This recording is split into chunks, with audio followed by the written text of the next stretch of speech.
Bonjour à tous, bienvenue dans ce débrief de la quatrième partie du championnat du monde 2021 entre le Norvégien Magnus Carlsen et le challenger russe Jan Nepomniachtchi. Pour rappel, les trois premières parties s'étaient terminées par des nuls et les deux joueurs sont à égalité 1,5 à 1,5. Je vous mets tout de suite quelques photos de la journée. Aujourd'hui, Magnus Carlsen avait des pièces blanches. À la fin de mon débrief de la troisième partie, je me suis demandé si on aurait une nouvelle catalane et si on aurait une nouvelle partie très disputée, comme la deuxième. Pour la catalane, la réponse c'est non. Carlsen a joué E4 aujourd'hui au premier coup. Nepomniachtchi a répondu par défense Petrov. Aujourd'hui, c'était l'anniversaire de Carlsen, 31 ans, et il espérait certainement s'offrir une victoire en championnat du monde pour l'occasion. Et pour le découvrir, passons sans plus tarder à l'analyse de cette quatrième partie.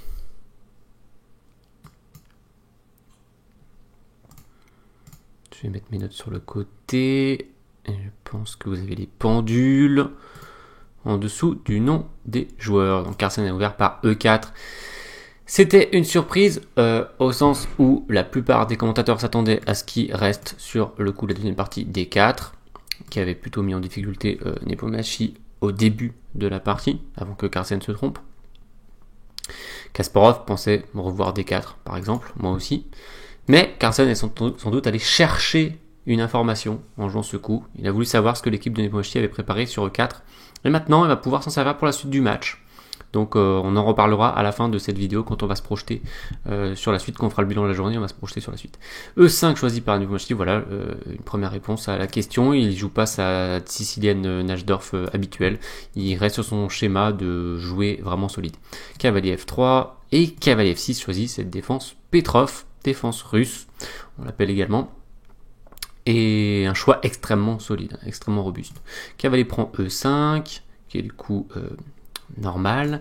D6, pas de Gambit Stafford ici de la part des noirs, bizarrement, championnat du monde.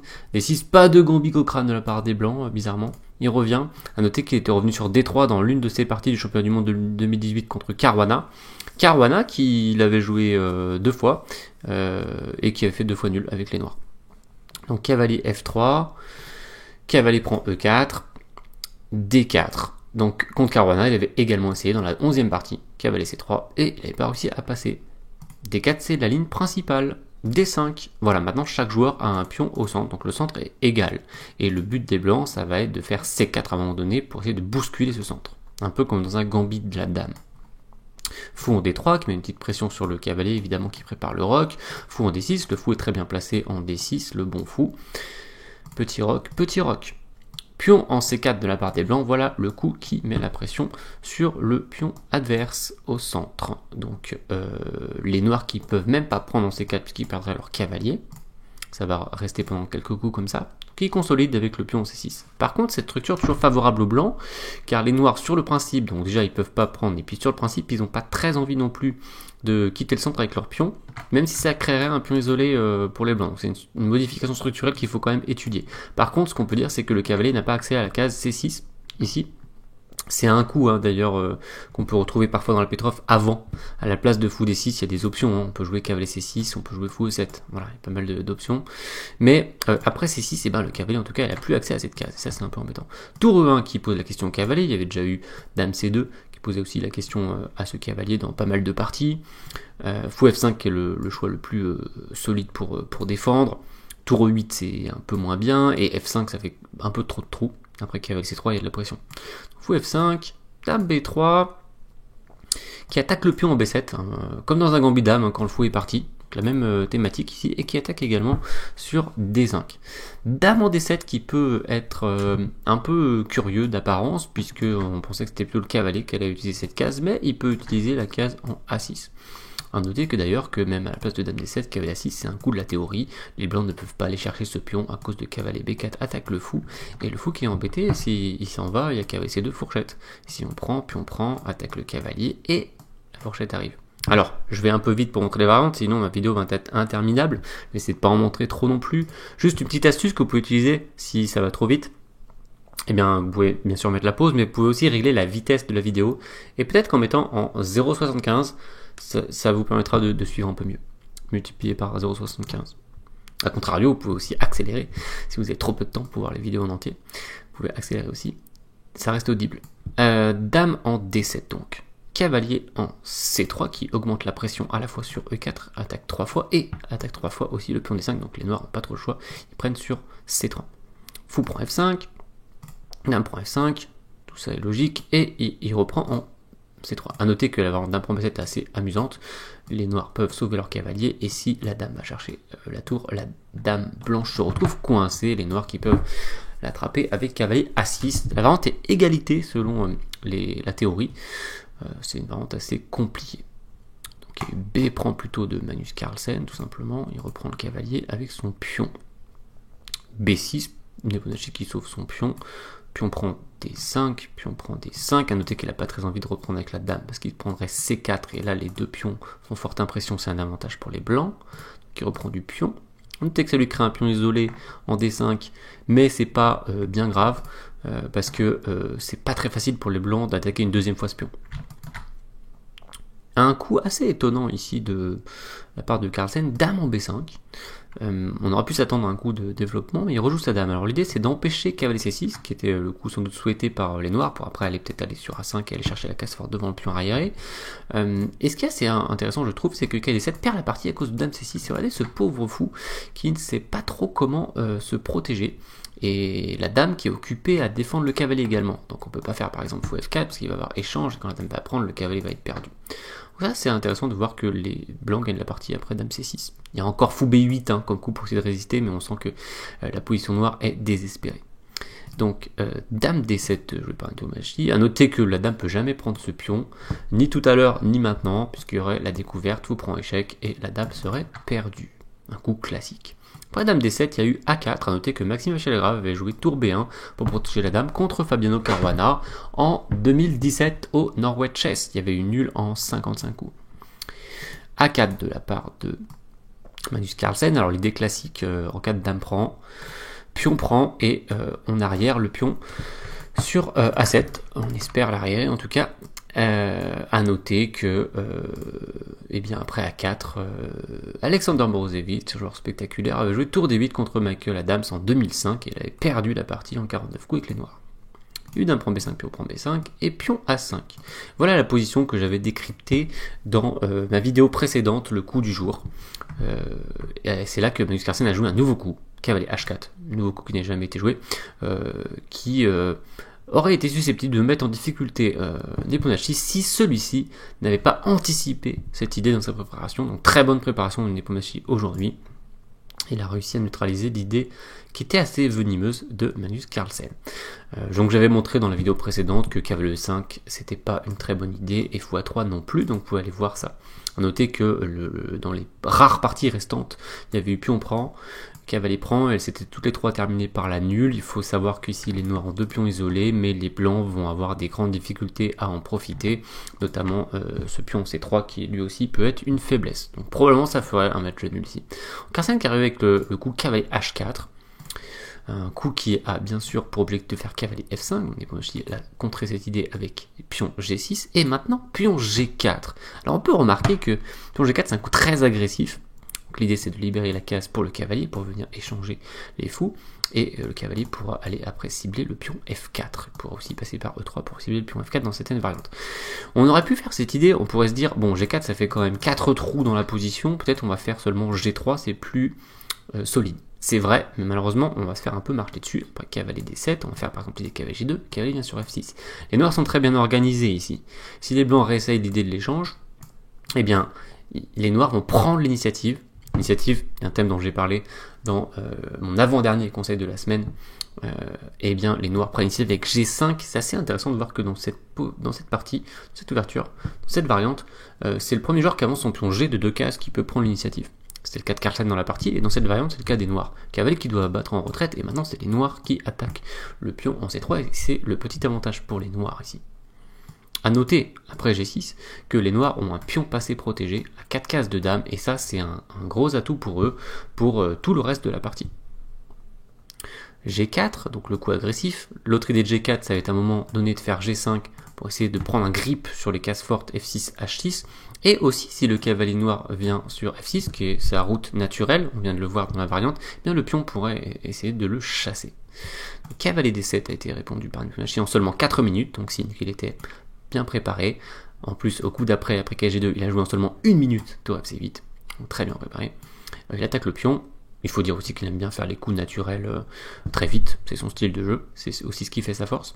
Fou F4 qui va chercher l'échange, alors c'est vrai que c'est bien d'échanger ce fou, car il empêche la tour de rentrer sur E7.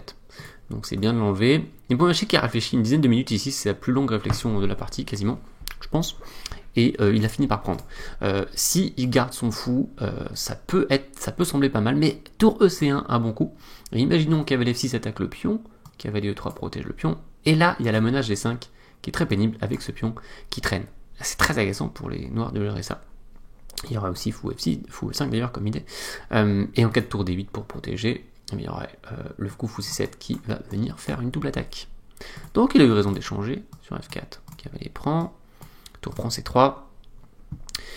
Donc les noirs gagnent un pion, mais les blancs se vengent sur le pion D5. Le bilan aussi est favorable aux blancs sur plusieurs points.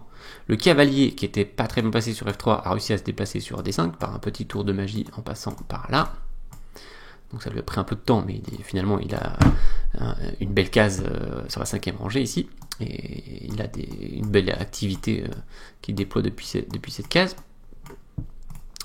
Les blancs ont un pion passé qui a été créé, mais les noirs ont toujours leur pion passé aussi pour équilibrer, pour essayer d'équilibrer.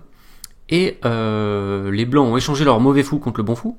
Et ils ont échangé leur pion arriéré en C3. Donc plutôt des bonnes choses pour les blancs. Par contre, voilà, il y a encore et toujours les trous ici. Et puis, il y a ce pion passé qui est là, quoi. Il y a eu tour D3 qui était bien joué, parce que tour B3 serait pas menacé de prendre à cause de la fourchette. Alors à partir de là, il va y avoir des fourchettes un peu partout. Donc préparez-vous à des petites tactiques de partout. Tour D3 joué par Nepomniachtchi. Vous voyez les pendules. Hein, donc là, c'est la plus grande avance de Carlsen au temps de la partie, 24 minutes. Et après, ça va s'effriter très vite. Tour E7, là, il était encore dans sa préparation. 1h48, très impressionnant. 24e coup de la partie. 1h48, il a réfléchi que 12 minutes pour 24 coups. Le cavalier va sur F8. À noter qu'il y a un premier piège ici. Tour D8. Hop, sacrifice. Et merci pour la petite fourchette. On gagne un cavalier ici. Donc, cavalier fuite forcé. Première longue réflexion de Magnus Carlsen ici. 20 minutes, plus de 20 minutes pour faire cavalier F6 échec. À noter que c'est pas très intéressant de prendre là-bas parce qu'après tour B8 on va probablement reperdre un ou plusieurs pions. Donc il a fait cavalier échec. Le roi vient sur G7, il a fait cavalier E8 et on revient sur G8. Il a fait D5. Les pions passés sont faits pour être poussés. C'est une règle importante des échecs. Et là, la tour qui ne peut pas prendre à cause de la fourchette sur F6. Donc il en profite pour avancer. Et le cavalier, qui est un peu bizarrement placé sur E8, peut soutenir le prochain coup de pion en D6. Mais Nepomniachtchi, il joue A4. Et lui aussi, il connaît cette règle des pions passés qui doivent être poussés. À ce stade, la partie se transforme en course. Est-ce que c'est plutôt le pion D qui va réussir à faire une promotion ou plutôt le pion A? Dans cette course, les noirs ont un avantage très intéressant. Alors les blancs, ils ont ça hein, pour essayer de soutenir, et puis c'est près du roi, donc c'est intéressant, près du roi noir.